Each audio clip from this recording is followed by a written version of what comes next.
Welcome in, ladies and gentlemen. It's Drew to Smash back at you here for another episode of Buffs Dynasty. We're all set up here to unveil what is going to happen here with the playoff selection show. So, with that, make sure like the video, subscribe to the channel if you're new here. But with that being said, let's get into creating our playoff. Couple housekeeping things before we get into that. First, just like real life, unfortunately we can't do a 12 team playoff. I'm sure the mod developers are probably working on that, and I'm sure that they're going to do a great job with that.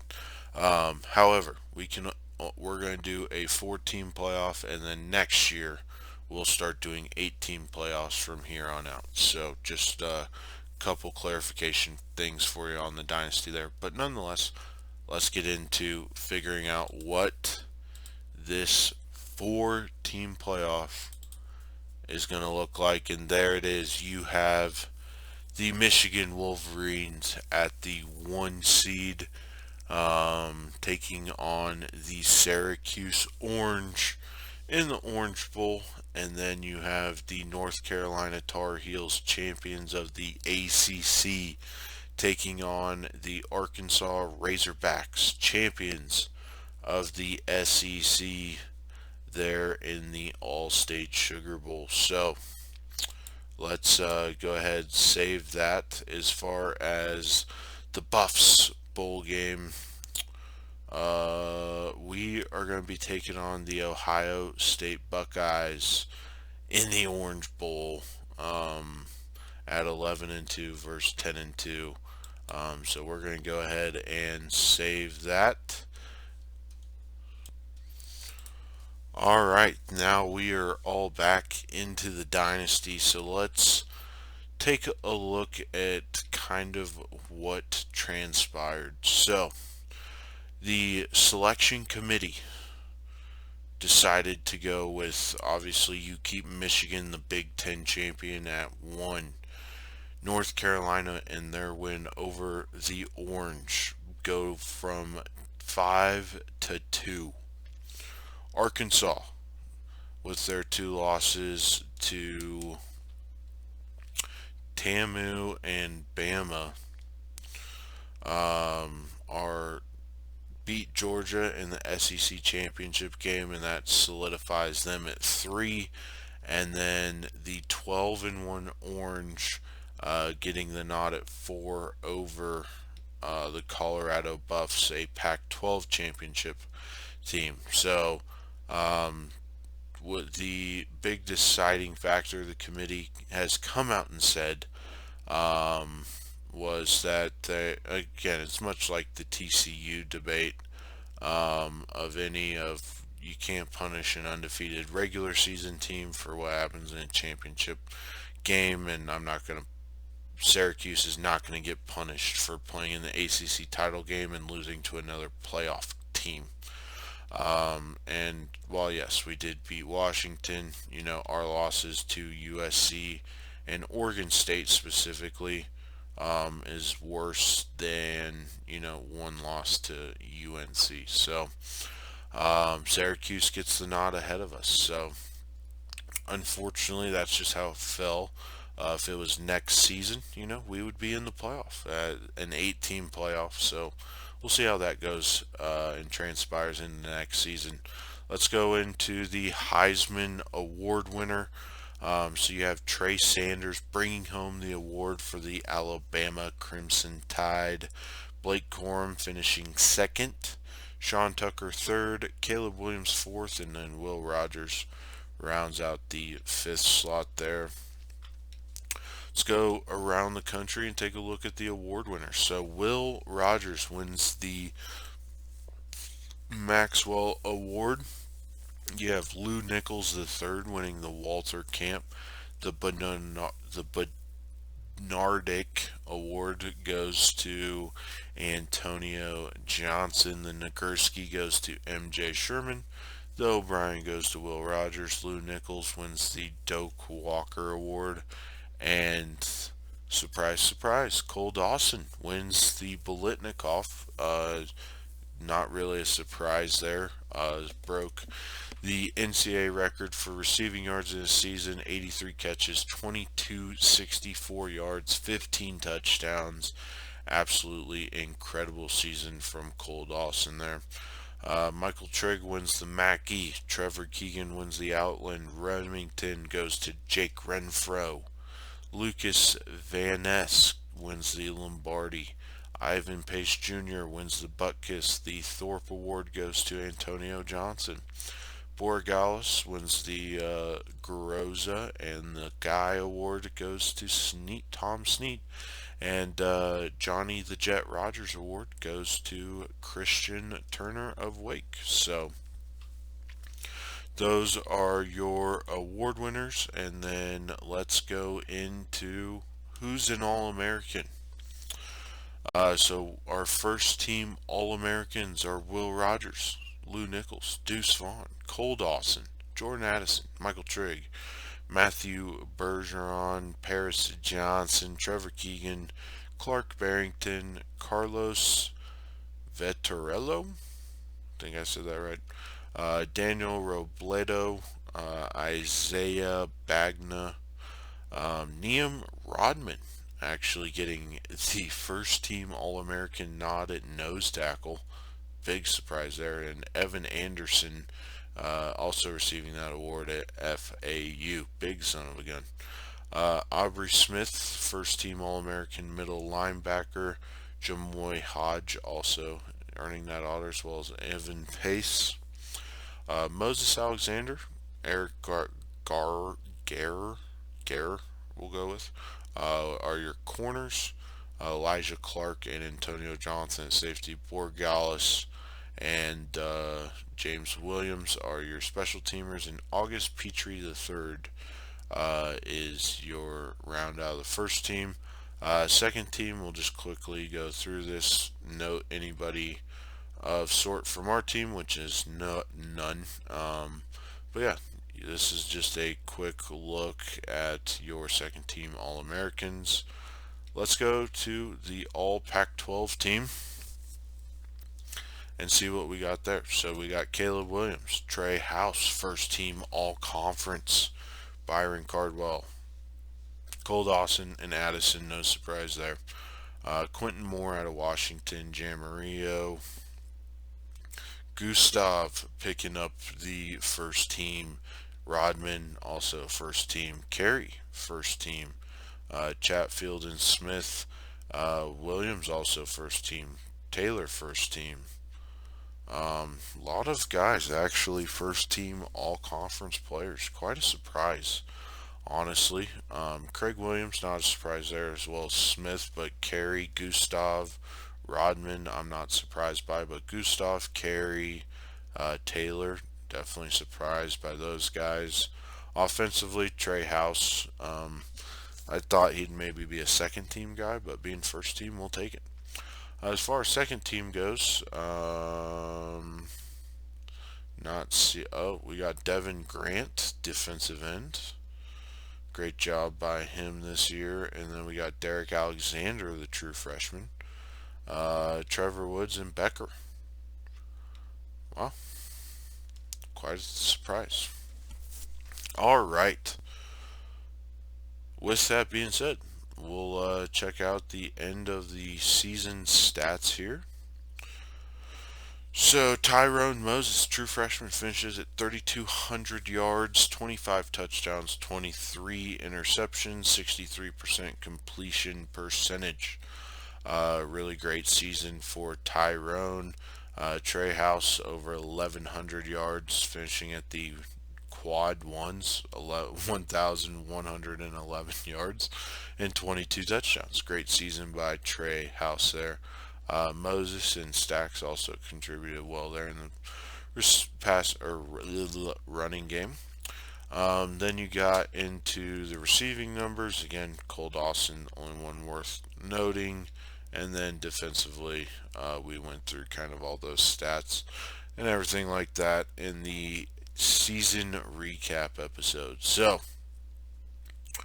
with that, we're going to go through and get the college football playoff decided and everything like that, and then we're going to call it an episode there, and also look to set the stage for our bowl game against the Ohio State Buckeyes. So the Ohio State Buckeyes game will actually be the next episode. But yeah, I wanted to get Selection Sunday all squared away. So we got Syracuse taking on Michigan. And I didn't see who won there. Michigan getting the job done. And then we got the Arkansas Razorbacks taking on the Tar Heels. And it looks as though North Carolina got the job done there against the Razorbacks. So we got a Michigan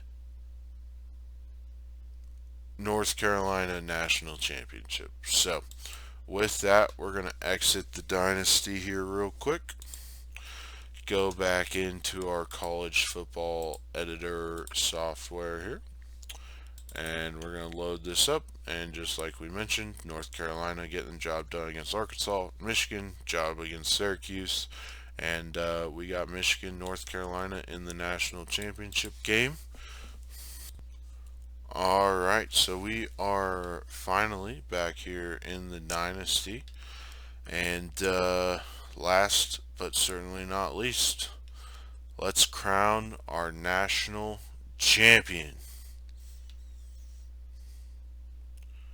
And son of a gun, the North Carolina Tar Heels are managed to get the job done against the Michigan Wolverines. Wow. Incredible. Incredible. So what we're going to do here is we're going to go in here and just finalize this playoff here.